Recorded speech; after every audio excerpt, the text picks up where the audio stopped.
அவன் அருளாலே அவன்தாள் வணங்கி, அவன் அருளாலே அவன்தாள் வணங்கி, பிட்டுக்கு மண் சுமந்து பிறம்படி பட்டதும், பிட்டுக்கு மண் சுமந்து பிறம்படி பட்டதும், இறைவனே இறங்கி வந்து எழுத்தாணி தொட்டதும், இறைவனே இறங்கி வந்து எழுத்தாணி தொட்டதும், வள்ளலார் சன்மார்க்க நெறி பெற்றதும், வள்ளலார் சன்மார்க்க நெறி பெற்றதும் திருவாசகம்.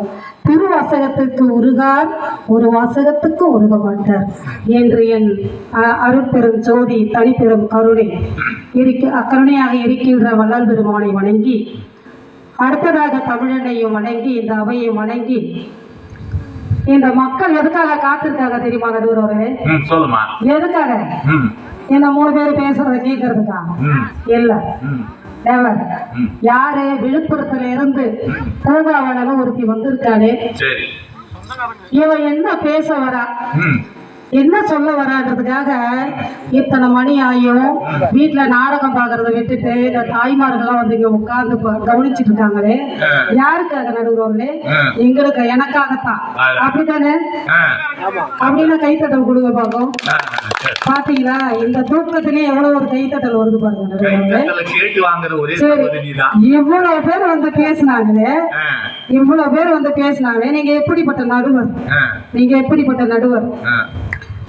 உங்களை பத்தி ஒரு ஆஃப், ஒரு கோட்டு, ஒரு புல்லு எட்டாவது பேசி புகழ்ந்தாங்களா? நான் சொன்னது நடுவர்களே, ஒரு 1/4 வரி, ஒரு அரை வரி, இல்ல ஒரு வரி, அதை சொன்ன நடுவர்களே அப்படி புரிஞ்சுக்குங்க. இல்ல, விழுப்புரத்துல இருந்து வர நினைப்பு வேற எங்கேயோ போயிட்டாங்க. அப்படி இல்ல நடுவர்களே, அடிச்சு பெஞ்சா மழை, அடிச்சு பெஞ்சா மழை, அசையாம நின்னா சிலை, அசையாம நின்னா சிலை. பட்டிமன்ற பாட்டுமன்றம் என்றாலே ஐயா நீங்க தான் தலை. மீன் பிடிக்க வேணும் வலை, தீர்ப்பு எங்க பக்கம் ஒழுங்கா வரலன்னு வச்சுக்கோங்க, இங்க விழும் ஒரு கொலை. இந்த அம்மா கொஞ்சம் சாப்பிட்டா போச்சு, இது கொஞ்சம் பகிரங்க. அவங்களால மட்டும்தான் விரட்ட முடியுமா? எங்களாலையும் முடியும்ல. சரி, அது போகட்டும். உங்களை பத்தி நான் அழகா ஒரு பாடல் பாடுற பாருங்க. நான் பார்த்ததிலே உங்கள் ஒருவரைத்தான் நல்ல நடுவர் என்பேன், நல்ல நடுவர் என்பேன். நான் பார்த்ததிலே உங்கள் ஒருவரைத்தான் நல்ல நடுவர் என்பேன், நல்ல நடுவர் என்பேன். நான் கேட்டதிலே உங்கள் தீர்ப்பைத்தான் அதில் உண்மை என்பேன், அது உண்மை என்பேன். நான் பார்த்ததிலே. இந்த வெயில் காலத்துக்கு ஐஸ் வேணும் தான், அது கொஞ்சம் ஓவரா இருக்குது. தலைப்புக்கு மட்டும் போங்க. தலைப்புக்கு போயிடலாம் நடுவர்களே. இந்த மக்கள் எவ்வளவு அழகா உட்கார்ந்துருக்காங்க, இவங்களுக்கு ஒரு வணக்கம் சொல்ல வேணாம்? சொல்லுமா. எப்படி சொல்லணும்? அன்பு கலந்திடும் வணக்கம் வருகிறது பெரியோர்களே, அன்பாக அமுதகான ஒழிக்க போகுது. இப்படி இந்த இரவு நேரங்கள் அழகா உட்கார்ந்து கவனிச்சுட்டு இருக்கிற இந்த மக்களையும் வணங்கி, நடுவரை அவர்களை வணங்கி, என் எதிரணியில் இருக்கின்ற அனைவரையும் வணங்கி என் வாதத்தை தொடர்கிறேன் நடுவர்களே. இந்த உலகத்திலே மிக கொடுமையான கருவி, கொடுமையான கருவி, ஆபத்தான கருவி, ஆபத்தான கருவி ஆயுதம். அந்த ஆயுதம் எப்படிப்பட்ட ஆயுதம்? ரூபாய் என்கிற காகிதம். ரூபாய் என்கிற காகிதம் நடுவர்களே. இந்த ரூபாய் நோட்டுக்காக நாங்க வந்து இந்த காசை நாங்க வந்து வேணாம்னு சொன்னோம். அதே வள்ளுவர் பத்தி பேசினாங்க. வள்ளுவர் என்ன சொன்னாரு? தனக்கு மிஞ்சி எது தானமும் தர்மமும் செய்யடான்னு சொன்னாரு. அதை படிக்கலையா இவங்க? அதே மாதிரி பொருள் அதிகாரம் சொன்னாங்க. பொருள் அதிகாரத்துல பொருளை பத்தி மட்டுமா சொல்லியிருக்கிறாரு. அதுல இல்வாழ்க்கைன்னா என்ன, சொந்த பந்தம்னா என்ன, அரசு ஆட்சி எப்படி செய்யணும், இது அனைத்துமே எதுல சொல்றாரு அப்படின்னா பொருள் அதிகாரத்துல சொல்றாரு. ஒரே பொருளை மட்டும் சொல்லல, அனைத்தையும் சொல்றாரு. அதனாலதான் அது வந்து 70 அதிகாரத்தை கொடுத்திருந்தாரு இந்த திருவள்ளுவர். அதே மாதிரி இவங்க அந்த அம்மா எந்த காலத்துல இருக்கிறாங்க? ஈசன் படி இருக்கிற காலத்துல வாழ்ந்துட்டு இருக்காங்க போல நடுவர்களே. இப்ப எந்த காலம்? ஒரு அம்மா வந்து பாலை வித்து காசு விளக்கேத்தனாங்கன்னு சொல்றாங்க.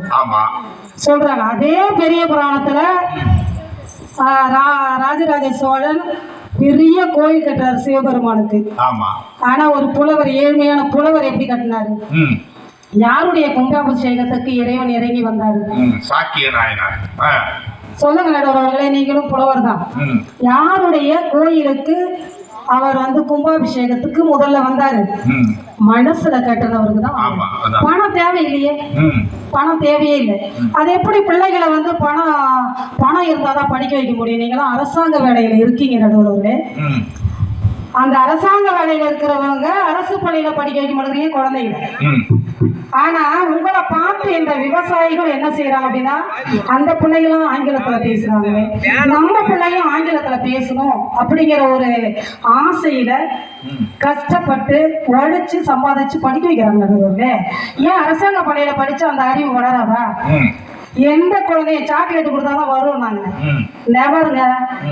எந்த குழந்தையும் நல்ல குழந்தைதான் மண்ணில் பிறக்கையிலே, அவன் நல்லவராவதும் தீயவராவதும் அன்னை வளர்ப்பினிலே, நானாரோ வந்து தாளாட்ட. இப்படி தாளாட்டி வளர்த்தாங்க அந்த குழந்தைங்களை. அதனாலதான் சொத்து செல்வம் தேவையில்லை, குழந்தை செல்வங்கள் தான் பெரிய செல்வம். 16 செல்வத்துல குழந்தை செல்வத்தை முக்கியமா சொல்றாங்க. அதுதான் நம்ம பேரை சொல்லுது. பேருக்காக பிள்ளைகளை வளர்க்கக்கூடாது. நம்ம பேரை சொல்றதுக்கு இருக்காங்களே, அவங்கதான் மிகப்பெரிய சொத்து சுகம். சரிங்களா நடுவர்களே? அதனால நாங்க காசு வேணாம் சொல்ல. ஒரு மனிதன் சொல்றாரு, ஒரே ஒரு தாலி தாங்க கட்டணும், ஒரே ஒரு தாலி தாங்க கட்டணும். அதுக்கப்புறம் தான் தெரிஞ்சது நான் என்னென்ன கட்டணும்னு. பிள்ளைக்கு பீஸ் கட்டணும், கரண்ட் பில்லு கட்டணும், மகளிர் மன்றத்துல லோனு கட்டணும், கல்யாண காது குத்திக்கு போன மொழி கட்டணும், இவ்வளவோ கட்ட வேண்டியதா இருக்கு அப்படின்னு சொல்லி ஒருத்தர் புலம்புனாரு. அதுக்குதான் கண்ணதாசன் பார்த்து சொன்னாரு பாருங்க, அளவுக்கு மேலே பொருள் வைத்திருந்தால் அவனும் திருடனும் ஒன்றாகும். அளவுக்கு மேலே பொருள் வைத்திருந்தால் அவனும் திருடனும் ஒன்றாகும். வரவுக்கு மேலே செலவுகள் செய்தால் அவனும் குருடனும் ஒன்றாகும். அளவுக்கு போதும் பொருளை எடுத்து வறுமைக்கு தந்தால் தர்மமடா.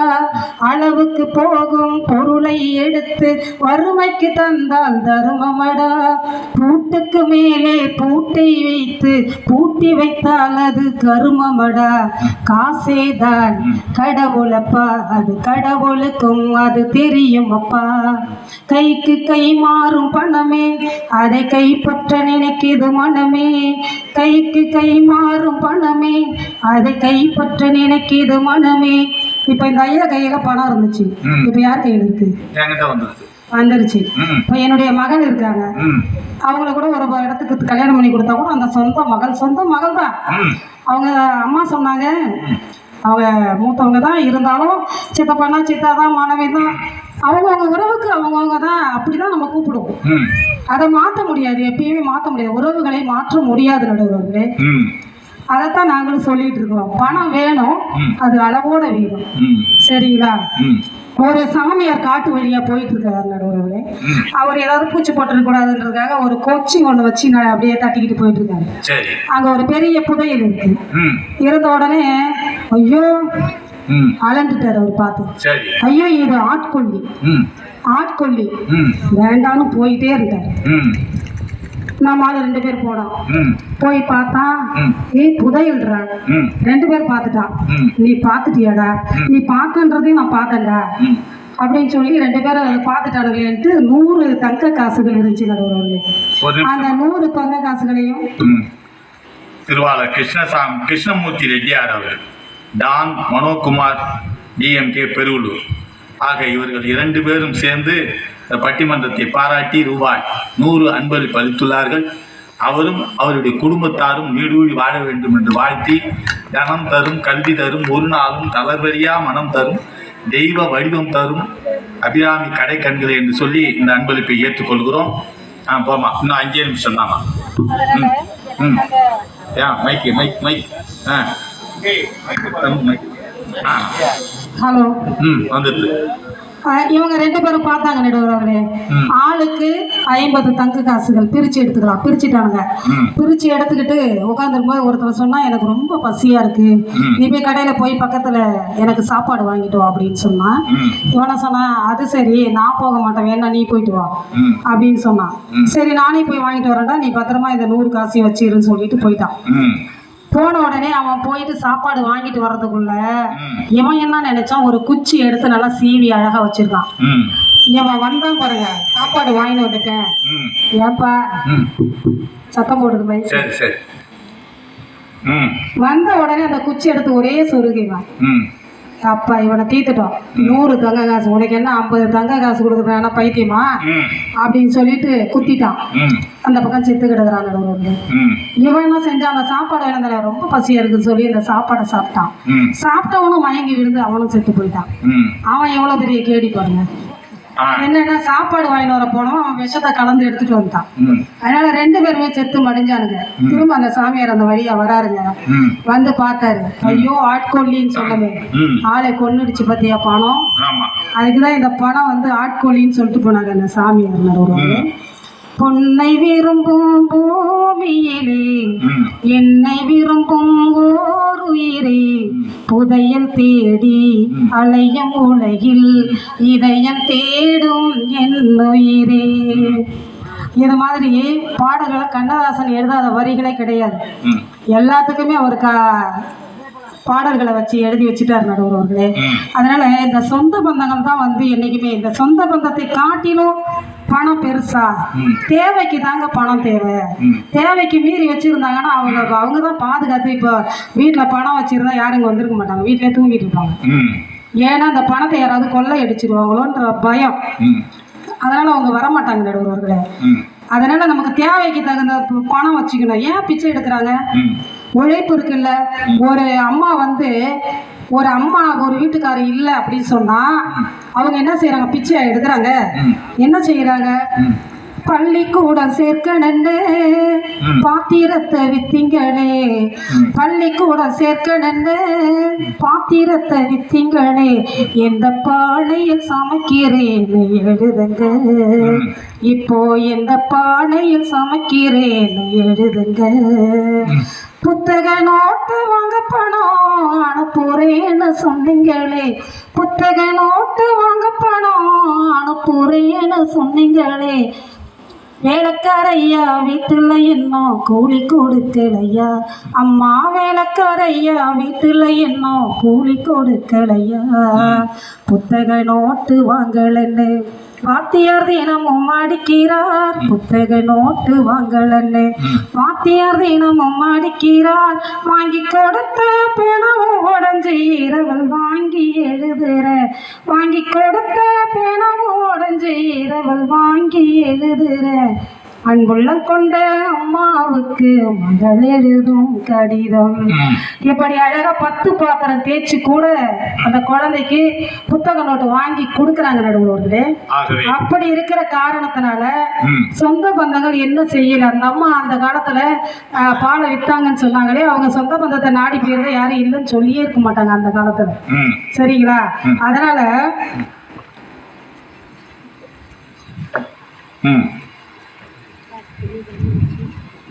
சொந்த பந்தம் என்னைக்குமே கூட இருப்பாங்க நடுவர்களே. சொந்த பந்தம் சேர்ந்திருந்தா சொத்து சோகம் தேவையில்லை, பந்தம் விட்டு போச்சுதுன்னா வாழ்வதிலே லாபம் இல்லை, என்ன மட்டும் சேர்ந்திருந்தா என்றும் என்றும் சோகம் இல்லை, கன்றை விட்டு தாய் பிரிஞ்சா வாழ்வதிலே லாபம் இல்லை, ஊருக்கும் பேருக்கும் காருக்கும் இஷ்டப்பட்டு வாழ்கின்ற வாழ்க்கைக்கு என்றென்றும் அர்த்தமில்லை, ஊருக்கும் பேருக்கும் காருக்கும் இஷ்டப்பட்டு வாழ்கின்ற வாழ்க்கைக்கு என்றென்றும் அர்த்தமில்லை, இதை புரிஞ்சும் உண்மை தெரிஞ்சும் இன்னும் மயக்கமா, அப்படின்னு பாடல் கொடுத்தாங்க நடுவர்களே. முடிச்சுக்கமா. ஒரு அப்பா முடிச்சிட நடுவர்களே. சொத்து சுகம் பந்தம் என்ன சொத்து சுகம் பண்ணிடுது உங்க சொத்து சுகம். ஒரு அப்பா என்ன செஞ்சாரு, புதுசா ஒரு கார் வாங்கினாரு நடுவர்களே. ஆடி கார்ல போறது முக்கியம் இல்லை, ஆடி கார்ல போறது முக்கியம் இல்லை நடுவர்களே, ஆஸ்பத்திரிக்கு போகாம இருக்கணும், அதுதான் முக்கியம். இவர் ஒரு புதுசா ஒரு கார் வாங்கி வந்து நிக்கிறாரு, வச்சிருக்கிறாரு. அப்ப குழந்தை ஒரு 6 வயசு குழந்தை போய் அதுல ஏதோ கிரிக்கிடுச்சு. அப்பா பார்த்தாரு, இப்பதானே ஒரு 10 நாள் தானே ஆச்சு இந்த கார் வாங்கி, அதுக்குள்ள கிரிக்கிட்டானே, 12 லட்சம் ஆச்சு இந்த காரு அப்படின்னு சொல்லி கோவம் வந்துச்சு இந்த அப்பாவுக்கு. உடனே இந்த கம்பி எடுத்துட்டு போய் அடிச்சிட்டாரு. குழந்தை ரொம்ப துடிச்சு போயிடுச்சு. உடனே இவருக்கு பாசம் தாங்கல, இவர் மருத்துவமனைக்கு போயிட்டு பார்த்துட்டு வந்தாரு. வந்து என்ன செய்தாரு, அப்படி என்னதான் இந்த குழந்தை எழுதி இருக்கும் அப்படின்னு சொல்லி பார்த்தாரு நடுவர்களே. பார்த்துட்டு கிட்ட போய் பார்த்தாரு, என்ன தெரியுமா எழுதி இருந்தது, ஐ லவ் யூ டாடின்னு எழுதி இருந்துச்சு அந்த கார்ல. இப்ப அவர் எப்படி வந்து வைக்க ஞானி குறுகி போனார் நடுவர்களே. இப்ப பந்த பாசத்துக்கு முன்னாடி, சொந்த பந்தங்களுக்கு முன்னாடி உங்க பணம் எல்லாம் ஒரு பெருசே கிடையாது நடுவர்களே. ஆகவே சொந்த பந்தம் தான் முக்கியம் என்று சொல்லி எங்களுக்கே தீர்ப்பை வழங்கும்படி கேட்டுக்கொண்டு என்னுடைய பேச்சை இவ்வளவு நேரம் ரசித்து கேட்டுக்கொண்டிருந்த அனைத்து ஊர் பொதுமக்கள் அனைவருக்கும், என்னுடைய எதிரணி நடுவர் உள்ளிட்ட அனைவரையும் வணங்கி விடைபெறுகிறேன். நன்றி.